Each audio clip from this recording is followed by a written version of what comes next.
ገነት ንጋቱ ልጅ ቅዱስ ወልዶ አመጣላት። ወልዶ አመጣት። ለምን ወዛገቡ? ልጅቷ ከየትም ትምጣ ያው ቆንጆ ልጅ ይዛለች እና መክሊት በዚህ አጋጣሚ 24 ዓመቷ ነው። ብትወልድ ምንም እንትን የሚልባት ነገር እድሜ ላይ አይደለችም ያለችው። ሰሞኑን በዚህ 2 ቀን ውስጥ መክሊት እንግዲህ ማይ ሊትል ሲስተር እያለች እንግዲህ ቪዲዮዋን እየለቀቀች ነው። ሁላችሁም አይታችሁታል። በዚህ አጋጣሚ ብዙ ሰዎች ወለድሽ እንደ እያሏትም ኮሜንቶችን እያነበብኩ ነው። እና ግን እኔ የምላቸው እስኪ የገነትንም አለመውለድ እርግጠኛ ብንሆንበት ወይንም ደግሞ የመክሊትንም በዚህ አጭር ጊዜ ውስጥ ቪዲዮ እየሰራች እየለቀቀች ነው እና አንድ ልጅ ለመውለድ ደግሞ ቢያንስ 9 ወር ያስፈልጋል። ከ9 ወሩም ሌላ ደግሞ በደንብ ሆዷ የሚታየው የሚገፋው ከ6 ወር በኋላ ሁሉም ሰው ሊያየው ይችላል። እንደሱ አይነት ደግሞ በሰውነትም ቅጥን ያለች እርጉዝ ብትሆን ደግሞ እንዴት በምን አይነት ጊዜ ውስጥ ሊታወቅባት እንደሚችል ሁላችንም የምናውቀው ነው። እና ከዚህ በፊት እንግዲህ ገኒ ወልዳለች ብለን ስናወራ ነበረ። እንግዲህ ትንሽ የእድሜ መግፋት አለ፣ ከባል ጋርም ደግሞ ብዙ ጊዜ ግንኙነት አለመኖር አለ፣ ግጭት ነበረ። ከመታረቋ በስንት ወር ውስጥ አርገዛ ወለደች። ከበፊቱም ደግሞ ከባለቤቷ ጋር በድብቅ አብረው ነበሩ ወይ ሪሌሽን ላይ ናቸው ወይ የሚል ጥያቄ አስነስቶ ነበረ። ስለዚህ እንግዲህ ገነት እንዳልወለደች ሁላችንም ደረስንበት ይመስለኛል። አንደኛ የእድሜም ጉዳይ አለ። ሲቀጥል ደግሞ ገነት አሁን ላይ እንዳልወለደች ራሷን በራሷን አንደበት ግልጽ ያደረገችልን ይመስላል። እንግዲህ ዛሬና ትላንት ከትላንት ወዲያ መክሊት እችን ሕፃን ልጅ ውስጥ እያደረገቻት እናያለን። እና ኮሜንት ላይ ያነበብኳቸውን አንዳንድ ነገሮች ላካፍላችሁና ምንድን ነው ልጅቷ ያንቺ ናት ወይ ወለድሽ ወይ ስትላት ነበረ። እንግዲህ ብትወልድ ምንም የሚያሳፍር እድሜ ላይ አይደለችም ያለችው፣ 24 ዓመቷ ነው። ከሆነ ጥሩ ነው፣ ግን ላይሆንም ይችላል። ምክንያቱም መክሊት በዚህ ቅጥነቷ በዚህ ሰውነቷ እርጉዝ ብትሆን እያየናት ነው፣ ቪዲዮ እየለቀቀች ነው ምናምን ነገር እና እርጉዝ ትንሽ እንኳን 3 ወር 4 ወር ፅንስ እንኳን ቢኖሯት በፍጥነት ይታያል፣ ያስታውቃልና እንግዲህ ሁሌም አይናችን ስር ናት ያለችው። እርግዝና እንደሌላት እናውቃለን። አንድ ልጅ ለመውለድ 9 ወር ጊዜን ይፈልጋል እና ቢያንስ ከ6 ወር ባሉት ጊዜ ውስጥ በደንብ ቁልጭ ብሎ የሚታይ ይሆናል ማለት ነው። ስለዚህ የመክሊትንም ካንሰል አድርጉት፣ የገንዬንም ተውትና ባይሆን ቅዱስ እንግዲህ ቅዱስ እንደምታውቁት ቆንጆ ልጅ ነው፣ ወጣት ነው። ታውቃላችሁ እንግዲህ ዘመኑ። ለማንኛውም ቅዱስ ወልዶ አመጣላት ብለን ብናስብ ምን ይመስላችኋል? እና ስለዚህ ምናልባት እች ልጅ እንደው የቅዱሴ ልጅ ትሆን እንደ ለማንኛውም ይህንን ሊሆን ይችላል በሚለው ያዙት። ሊሆን ይችላል፣ ምክንያቱም ወጣት ነው፣ ቆንጆ ነው። እንግዲህ አንዷ ችኩል ወደነች ወጣት በህይወት ውስጥ ገብታ እንግዲህ ቶሎ እንዲያገባት ስለምትፈልግ ቋጥራበት ሊሆን ይችላል። ምንም አይደለም። ሰው በዛ አይነት መንገድ እንትና ገነት አያት የሆነች ይመስለኛል፣ የሴት አያት የሆነች ይመስለኛል። ሰው እንግዲህ ለማንኛውም ይሄንን ቪዲዮን የያዙት የሆነ ቀን እውነቱ ሲመጣ ምናየው ይሆናል ቪዲዮን ማለት ነው። ሌላው ነገር ደግሞ ሰሞኑን የሆነ ሰው በዚህ በቅርብ ጊዜ ውስጥ የሆነ ሰው እችን ምድር ለቆ ይሄዳል ወይንም ወደ ሞት ይሆናል ወይንም ደግሞ ደብዛው ይጠፋል የሚባል ቪዲዮ ተሰርቶ ተለቋል። እና ያ ቪዲዮ በግልጽ ግን እቺ ሴት የተናገረችው ላይቭ ላይ ነው። ላይቭ ላይ በግልጽ በስም አውጥታ ይሄ ሰው ከዚህ ጊዜ በኋላ ይሄ ሰው ይጠፋል አላለችም።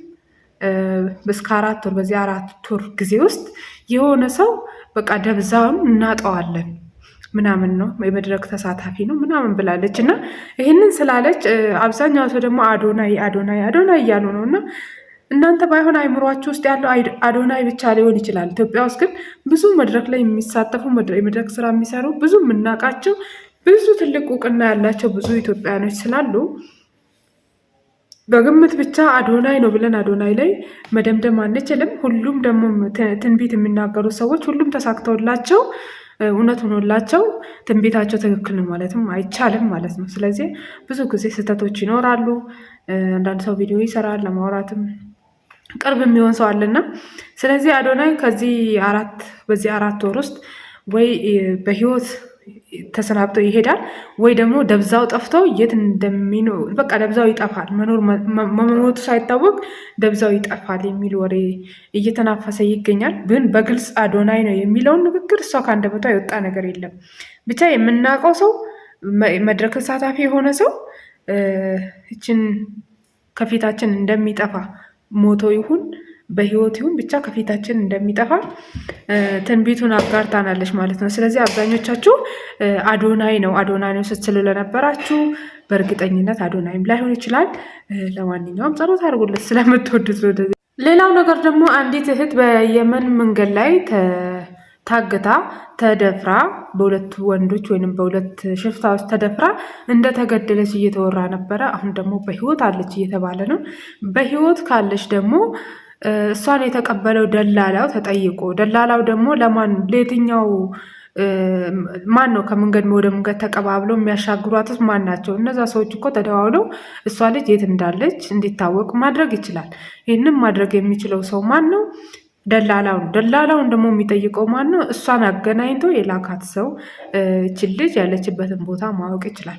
አብዛኞቻቸው ሰዎች ደግሞ መረጃ ከሰጣችሁኝ ያለችበትን የተቀበላትን ደላላ ስም ከሰጣችሁኝ እችን ልጅ ከነ ህይወቷ ይዤ ላመጣላችሁ ላቀርብላችሁ እችላለሁ ብሎ አብዛኛው ሰው መረጃ እየጠየቀ ነው። እና ማንም የሆነ የተረጋገጠ መረጃ ያለው ሰው የለም። በቃ ላይቭ ላይ ቁጭ ብሎ ማውራት በጣም ረጅም ጊዜ ሆነ ይሄ ወሬ ከተጀመረ ራሱ ማለት ነው። ይህ ደግሞ ለልጅቷ ምንም የሚጠቅማት ነገር የለም። እሷን የሚጠቅማት ምንድን ነው?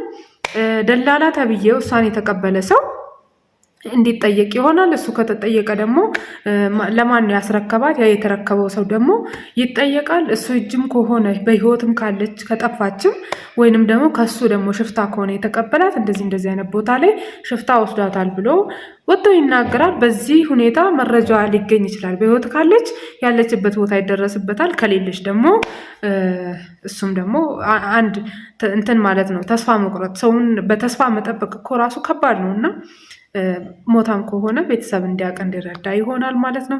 ስለዚህ በዚህ ጉዳይ መልእክቴ ምንድን ነው? ኢትዮጵያ ላይ ይህን ያህል ምን አይነት ነገር በጣም ቢያስቸግራችሁ ነው ግን በየመን በረሃ ላይ ይህንን ጫካ ይህንን ድንጋይ ቆርጣችሁ መሳሪያ በጆሮአችሁ ላይ እየተተኮሰ በዚህ ልክ በራሳችሁ ወስናችሁ የምትሄዱት ለምንድን ነው? ሳውዲ ለመግባት ሳውዲ እኮ በህጋዊ መንገድ እኮ ፓስፖርታችሁን እንትን ብላችሁ እኮ ጨርሳችሁ ፕሮሰሳችሁን አሳክታችሁ እኮ በቪዛ መሄድ ትችላላችሁ።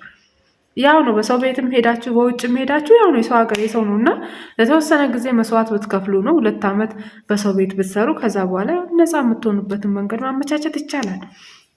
ስለዚህ ራሳችሁን አደጋ ላይ ጥላችሁ በበረሃ ለመሄድ የምትወስኑ ወጣቶች በተለይ በዚህ አርሲ ክልል ያሉ የኦሮሞ ሴቶች እንዲሁም ደግሞ በኦሎ ክልል ያሉ የኦሮሞ ሴቶች ወንዶችም እንዲሁም ደግሞ በጣም በብዛት የአማራ ሴቶች እንዲህ አይነት ህገወጥ ጉዞ ለምን እንደሚፈልጉት ነው የሚገርመኝ። ከኢትዮጵያ ካሉት ክልል ውስጥ ሁሉም ማለት ነው በአጠቃላይ 90% ማለት ይቻላል በአማራ ክልል ያሉ ሴቶች ወንዶችም እንዲሁም ደግሞ በአርሲ እና የወሎ ኦሮሞ ሴቶች ወንዶች በይበልጥ ይሄንን ህገወጥ መንገድን ተቀላቅለው ይሄዳሉ። ብዙ ወጣቶችም ደግሞ በበረሃ ላይ ህይወታቸውን ያጣሉ፣ ይቀራሉ፣ ሴቶችም ይደፈራሉ፣ ይገደላሉ እና ይህንንም እያዩ ዛሬም እየሰሙ አሁንም ደግሞ ለመሄድ የተነሱ ብዙ አሉ። በቃ እድሌን ልሞክረው በጠፋም ለጥፋ ብለው ይነሳሉና ባይሆን መሄድ የፈለገ ሰው በህጋዊ ሳውዲ ደግሞ እኮ የትም ሌላ ሀገር እኮ አይደለም። ሳውዲ እኮ ህጋዊ መንገድ ክፍት ነው። ስለዚህ በህጋዊ መንገድ የምትጨርሱት ብር ደግሞ ከዛም በላይ ነው። ህይወታችሁንም ልታጡ ትችላላችሁና በህጋዊ መንገድ መሄድ፣ መስራት፣ ህይወታችሁን መለወጥ ትችላላችሁ። ስለዚህ አንዳንዴ ደግሞ ችግራችንንም ተላምዶ መኖር አቅም ሊኖረን ይገባል። ከችግራችን ለመሸሽ ስንፈልግ ደግሞ ሌላ ጦስ ውስጥ እንገባለን እና እባካችሁ ራሳችሁን ጠብቁ ለማለት ነው። አመሰግናለሁ። በሌላ ቪዲዮ መለሳለሁ። ሰሞኑን ቪዲዮ መስራት ቀንሻለሁ። አንዳንድ ነገሮች አልተመቻቹልኝም። እይታይም ብዙ አይደለም፣ ቪው ቀንሶብኛል። በቃ ቪው የለውም ማለት ይቻላል። ስለዚህ በቃ አስጠልቶኛል። እውነት አስጠላኝ። ቪዲዮ ሰርታችሁ ቪው አለመኖር እንዴት እንደሚያናድድ እውነት በጣም ነው የሚያናድደው። ቪዲዮ ሰርታችሁ 30 ሰው ቪው ሲያደርጋችሁ የመጨረሻ በቃ አልሰራም ምናምን ነው። ለምን በዚህ እይታ ነው ወይ ነገ ሞኒታይዝ ናችሁ ፓርትነር ዩቲዩብ ፓርትነራችሁ መስራት የምታስቡት? እና በዛ ምክንያት ነው እንግዲህ ቪዲዮ መስራት ትንሽ ያስጠላኝ። ከቻላችሁ ቪዲዮን እስከ መጨረሻ ይሁ፣ ቻናሌን ሰብስክራይብ አድርጉ። በሌላ ቪዲዮዎች ደግሞ ለመመለስ እሞክራለሁ። አመሰግናለሁ። መልካም ጊዜ